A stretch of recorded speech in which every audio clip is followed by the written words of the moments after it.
Eu já expliquei o título do sutra. Vajrachedika Prajna Paramita Sutra. O título e que significa. E também expliquei a estrutura do sutra. Agora vou explicar a transmissão e a tradução desse sutra. O budismo chinês tem quase 1.800 anos de história da tradução. Desde a construção do Templo do Cavalo Branco no ano 68, depois da Era Comum, onde o venerável Kashyapa Matanga e venerável Dharmaratna traduziram o primeiro texto budista em chinês, que nós também recitamos nesse templo, Sutra das 42 sessões, até o imperador Qianlong da dinastia Qin, 1799. Então, 1.800 anos da tradução e transmissão e copiar os sutras.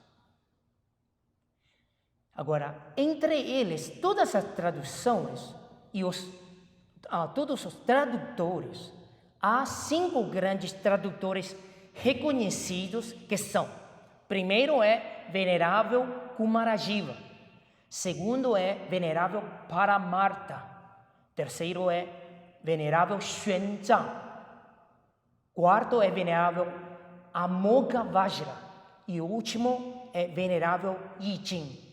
Os mais importantes, mas tem milhares de tradutores. Esses 5 são mais importantes, porque eles traduziram obras muitas obras. E o tradutor desse sutra é justamente o primeiro, o mestre de Tripitaka, venerável Kumarajiva, que veio para a China durante o período da dinastia Yao Qin. Há mais de uma dinastia chinesa conhecida como Qin dinastia e diferenciadas pelos sobrenomes de seus imperadores, como Qin de Jin, Qin de Fu, Qin de Yao, Qin de Qifu. Yao Qin foi um dos 16 reinos durante o período dos 5 bárbaros e dos 16 reinos. Os que conhecem a história da antiga China sabem o que significa. E é do ano 401 da Era Comum. Tripitaka. O que significa a palavra Tripitaka? Refere-se às 3 cestas coleções dos ensinamentos budistas. Sutra, que representam as sermões do Buda. Vinaya, a disciplina monástica. E Abhidharma, comentários dos sutras tratados dos discípulos. Ou também, Abhidharma, também chamado Shastra, okay? Ou Shastra Pitaka. Uma pessoa que domina essas 3 coleções é benéfica para si mesmo e para os outros. Esta pessoa é respeitada como um mestre de Tripitaka. Okay? Então, se vocês dão uma olhada atrás de vocês, aí no armário, tem o Tripitaka chinês. Para ler desde página 1 até a última página desse Tripitaka, precisam de 3 anos, todos os dias, sem tomar feriados, e cada dia tem que ler 8 a 10 horas, continuamente. 3 anos. Okay? Então, o mestre de Tripitaka, Kumarajiva, é respeitado assim, pela imensa uma capacidade do conhecimento que ele tinha. Então, Kumarajiva, o nome, ele nasceu na antiga Índia, no ano 343 da Era Comum. Seu nome, Kumarajiva, é um composto do nome do pai e da mãe, ok? Então, seu nome significa que vida da criança, ok? Tinha um pai indiano chamado Kumarayana. Então, Kumarayana é o pai. E a mãe, Jivaka, ok? Então, Kumarajiva, ok? Então, que era a princesa do reino de Kucha, ou Kuchina naquela época. Hoje é a província de Xinjiang, em China. Pouco depois de nascer, Kumarajiva, sua mãe tornou-se uma monja. E ele também se tornou um monge pequeno. Então, na infância, ele foi para Caxemira, no norte da Índia, para estudar o Tipitaka dos Sravakas. Okay? Ao retornar a Kusha, passando pelo reino de Suoju, encontrou-se com o erudito do Mahayana, chamado Surya Soma. Surya Soma é o nome dele. Convertendo-se então do Sravakayana ao praticante do Mahayana. Okay. Quando chegou a Kucha, já era um monge eloquente e bem educado, podia ensinar. Então, o rei Fujian de Fuqin enviou a Lü Guang para conquistar Kucha e convidar e trazer o venerável Kumarajiva para a China. Lü Guang conquistou Kucha, ganhou a batalha e escoltou Kumarajiva de volta. Mas no caminho, ao ouvir que Fujian havia sido derrotado na batalha do Fei Shui, Lü Guang declarou independência e se tornou o rei, estabelecendo o reino de Liang Ocidental, no oeste do que é hoje a província de Gansu. Okay. Então, ele se apoderou e o venerável Kumarajiva ficou prisioneiro dele, okay? Em vez de ir à China. E quando Yao Qin surgiu depois, o rei Yao Xin, que era o devoto do budismo, ele enviou um grande exército a Liang Ocidental para trazer e demandar a chegada do venerável Kumarajiva na China, para o capital naquela época chamado Chang'an, hoje é chamado Xi'an. Isto foi ano 401 da Era Comum.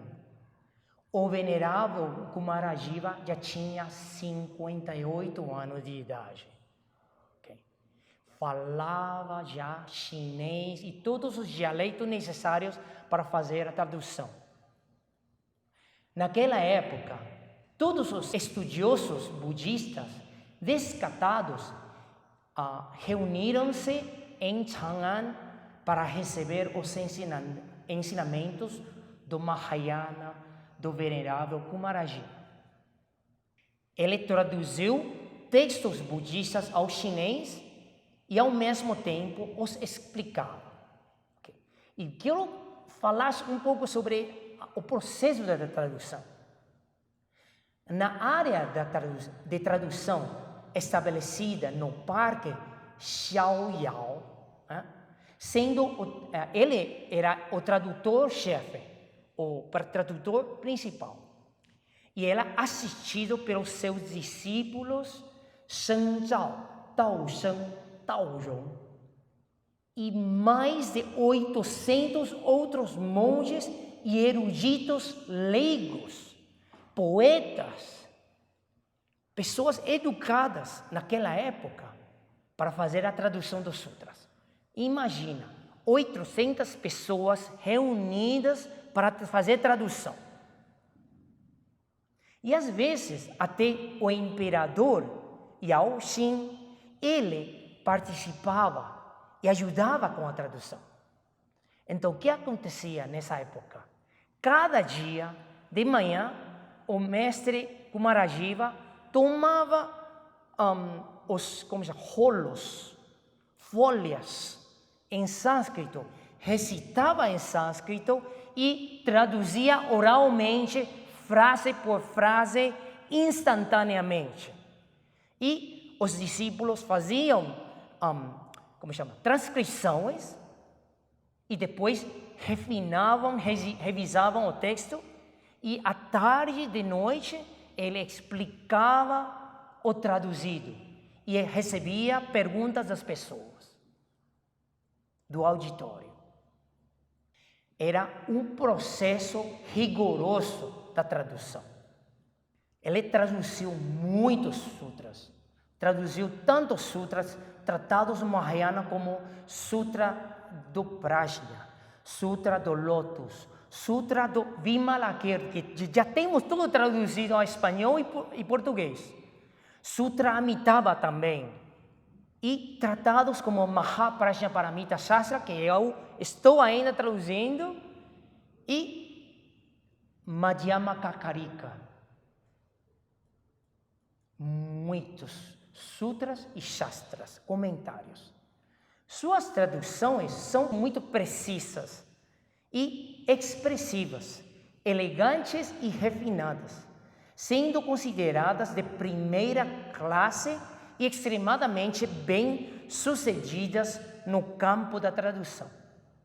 Portanto, as traduções de Venerável Kumarajiva têm sido altamente estimadas e amplamente difundidas pelo povo chinês por milhares de anos.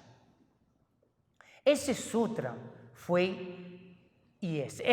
referendo a Sutra do Diamante, foi a primeira tradução feita por Venerável Kumarajiva. Além desta, existem outras 5 versões traduzidas depois em 200 anos. Então, a segunda tradução foi feita pelo Venerável Bodhiruchi, da dinastia Wei do norte. A terceira tradução foi do Venerável Paramartha, da dinastia Chen. A quarta tradução de Venerável Dharmagupta, da dinastia Sui. E a quinta tradução de Venerável Xuanzang, da dinastia Tang.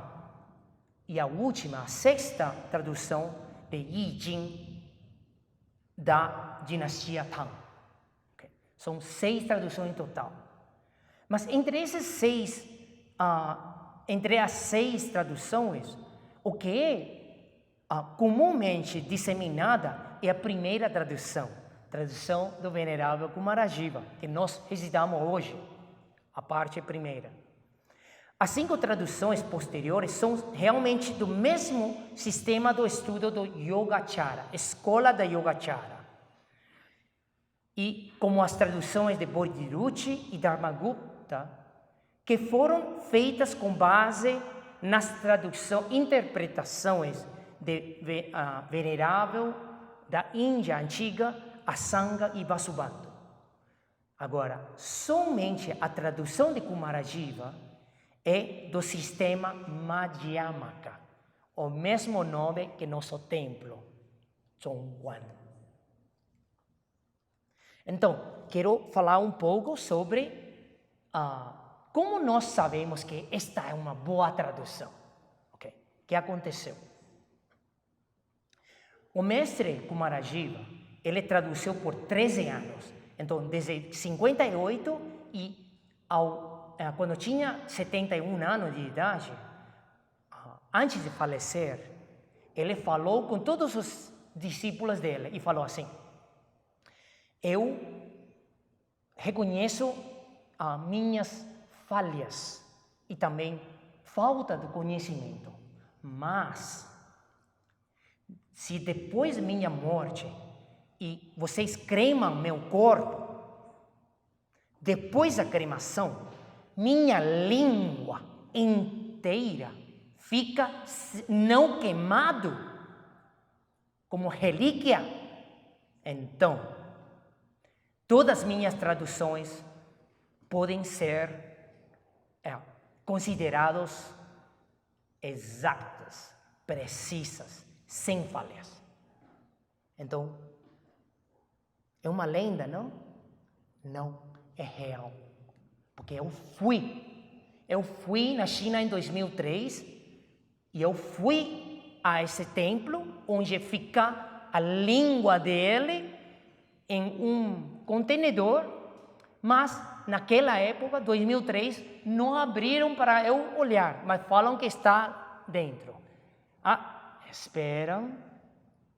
Mas a mestra Xiu Shao, ela foi com a mestra Xiu She, e elas viram a língua inteira não queimada depois e preservada depois de 1600 e mais anos, até hoje. Não é uma lenda, é real. Como é o estilo de tradução do venerável Kumarajiva? Como difere ao estilo de tradução do venerável Xuanzang? Kumarajiva e Xuanzang são dois mestres tradutores extremamente importantes na história do budismo chinês. E seus estilos de tradução são significativamente diferentes. Como? Em 3 aspectos. Primeiro, estilos de tradução. Kumarajiva, seu estilo de tradução é considerado fluente, flui, claro e fácil de entender, enfatizando a fluidez e a facilidade de compreensão do texto. Às vezes, ele realiza traduções adaptativas para manter a fluidez do texto e a clareza do significado. Sua tradução tem uma beleza literária, tornando os textos fáceis de recitar e memorizar. Por outro lado, Mestre Xuanzang, seu estilo de tradução tende mais para a tradução literal, mantendo a precisão e rigor do texto original em sânscrito, esforçando-se para ser fiel, palavra por palavra, ao original.